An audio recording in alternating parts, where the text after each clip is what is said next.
इसमें हमने देखा कि 8 जो चेहरे हैं वो पहले या दूसरी बार के विधायक हैं और 4 जो है वो बहुत सीनियर जो विधायक है या सीनियर नेता है उनको मौका दिया गया है, जो पहले मंत्री भी रहे। जी बिल्कुल, पहले मंत्री रह चुके हैं, तो एक उनका अनुभव भी रहा है, संगठन में भी लंबे समय से है, तो ये एक बैलेंस करने की कोशिश तो है। लेकिन हम अब आना चाहते हैं कि विभागवार जैसे जो विभाग लिए गए हैं ओवरऑल पूरे कैबिनेट में जो दिए गए हैं उस पर। तो शुरुआत करते हैं मुख्यमंत्री से ही। विष्णुदेव साय जी जो मुख्यमंत्री के तौर पर जिनको चुना गया, सामान्य प्रशासन, खनिज साधन, ऊर्जा, जनसंपर्क, वाणिज्य कर, आबकारी, परिवहन विभाग।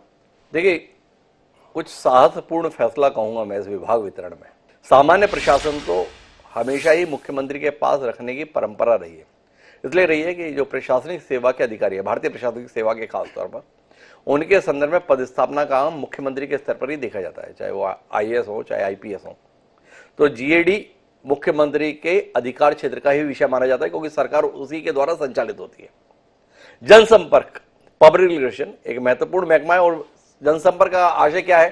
सरकार की छवि निर्माण करना। सरकार की छवि किस पर निर्भर करती है? जो सरकार का नेतृत्व कर रहा है।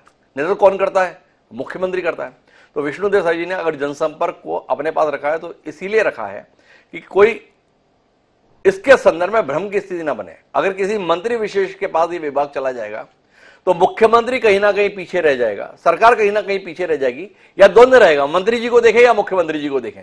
तो विभाग को इस संकट से उबारने के लिए जनसंपर्क महकमा छत्तीसगढ़ जैसे छोटे राज्य में हमेशा ही मुख्यमंत्री के पास रहता हुआ आ रहा है। अजीत जोगी के समय को छोड़ के, उस समय देवेंद्र बहादुर सिंह जनसंपर्क मंत्री की भूमिका में हुआ करते थे, लेकिन रमन सिंह ने यह विभाग अपने पास रखा, भूपेश बघेल जी ने अपने पास रखा, और अब विष्णुदेव साय जी के भी पास ये विभाग बना हुआ है।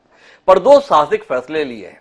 यह कह लीजिए कि कालिक की कोठरी में जाने का साहसपूर्ण फैसला विष्णुदेव साय के संदर्भ में उनका और उनकी पार्टी का दिखाई देता है।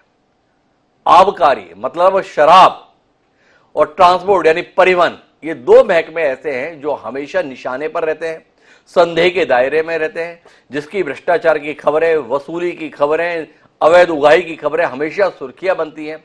ऐसे संवेदनशील विभागों को अगर मुख्यमंत्री अपने पास रख रहे हैं तो यह निश्चित रूप से साहस भरा फैसला है।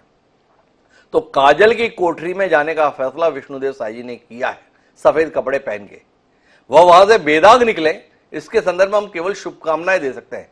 पर यह महकमा ऐसा है जहां पर छोटी सी चूक तिल को ताड़ बना देती है और राई को पहाड़ बना देती है। विष्णुदेव साय जी के पास में, जो अपनी सज्जनता के लिए, विनम्रता के लिए, सरलता के लिए ख्यात है, दक्षता के लिए पहचाने जाएंगे अगर वह यहां से बेदाग निकल कर आते हैं।